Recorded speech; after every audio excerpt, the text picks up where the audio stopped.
Ciao a tutti, oggi realizzeremo assieme una ricettina velocissima e semplicissima da fare. Si tratta delle cotolette di zucchine senza uova e senza frittura, filanti, sfiziose e leggere. Io le ho farcite in vari modi, con tonno, pomodoro, capperi, acciughe, bresaola, mozzarella senza lattosio e dolce sardo, ma voi le potrete cucinare secondo i vostri gusti, ad esempio lasciarle così solo con la panatura.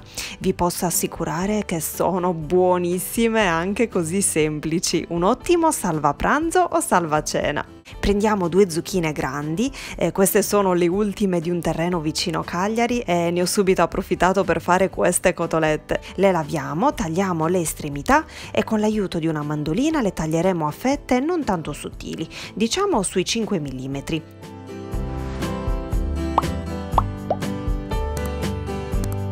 Una volta fatto questo ci prepariamo circa 150 g di pangrattato all'interno di una pirofila a cui poi aggiungeremo 3-4 cucchiai di parmigiano e un cucchiaio di pecorino, una bella presa di sale e spezie a piacere. Io ho scelto origano e menta, ma questo dipende sempre dai vostri gusti. Se vi dovesse piacere potreste aggiungere del prezzemolo e dell'aglio in polvere per creare una panatura più saporita. Diamo una bella mescolata e ora ci prepariamo un'altra pirofila con dentro l'olio extravergine d'oliva. Passiamo le fette di zucchine prima nell'olio, eliminando gli eccessi e sfregando la fetta sul bordo del recipiente, così come mostrato in video, e poi la tuffiamo nel pangrattato, rigirandola in modo tale che si impani per bene. Faremo lo stesso procedimento con tutte le fette e le trasferiremo poi all'interno di una leccarda con sovrapposto un foglio di carta da forno. Inforneremo per 15-20 minuti circa a 200 gradi, comunque controllate di tanto in tanto per evitare ovviamente che si brucino. Nel mio forno a gas questo tempo e questa temperatura sono stati più che sufficienti.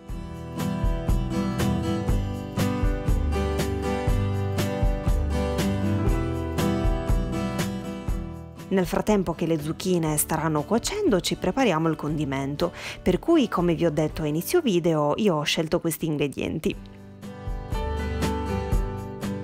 Una volta pronte le potremo farcire a piacere e poi rinfornare a 180 gradi per altri 4-5 minuti o comunque finché il formaggio non si sarà tutto sciolto.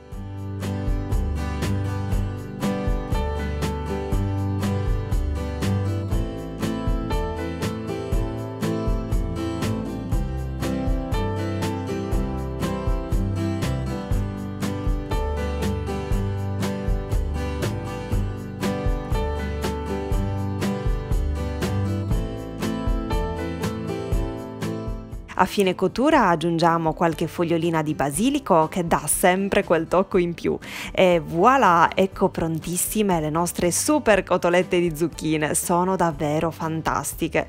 Provatele perché ve ne innamorerete all'istante e vi dirò che quando capita di aver voglia, sì, una voglia improvvisa di pizza, ecco, ma non si ha il tempo per farla, prepari queste cotolette e ti senti subito appagato perché senti il loro sapore e poi come filano, sono squisite anche fredde, per cui si possono preparare in anticipo e gustare ad esempio al rientro da lavoro, dalla palestra, oppure portarsele appresso, quindi assolutamente tantissimi vantaggi e cose belle per questa ricetta che ovviamente spero tanto vi sia piaciuta. Ci rivediamo presto nei prossimi video, ciao!